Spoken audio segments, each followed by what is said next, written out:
মুহূর্তে আবহাওয়ার গুরুত্বপূর্ণ খবর।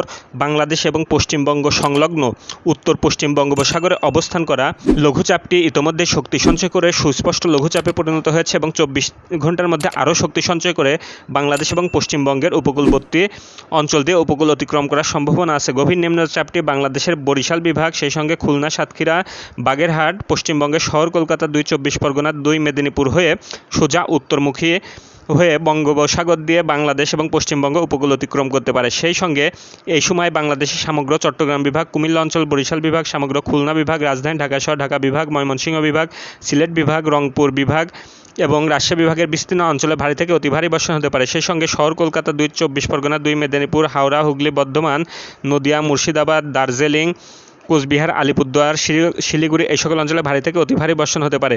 গভীর নিম্নচাপটি বাংলাদেশের মংলা সমুদ্র বন্দর থেকে 336 কিলোমিটার দক্ষিণ দিকে, চট্টগ্রাম সমুদ্র বন্দর থেকে 453 কিলোমিটার দক্ষিণ পশ্চিমে এবং কলকাতা বন্দর থেকে 227 কিলোমিটার দক্ষিণ দিকে অবস্থান করছিল। গভীর নিম্নচাপটির কেন্দ্রে 62 কিলোমিটার ব্যাসার্ধের মধ্যে বাতাসের একটানা গতিবেগ ঘন্টায় 40 কিলোমিটার, যা দমকা এবং ঝড়ো হাওয়া আকারে 55 কিলোমিটার পর্যন্ত বৃদ্ধি পাচ্ছে, ফলে সাগর প্রচণ্ড উত্তাল।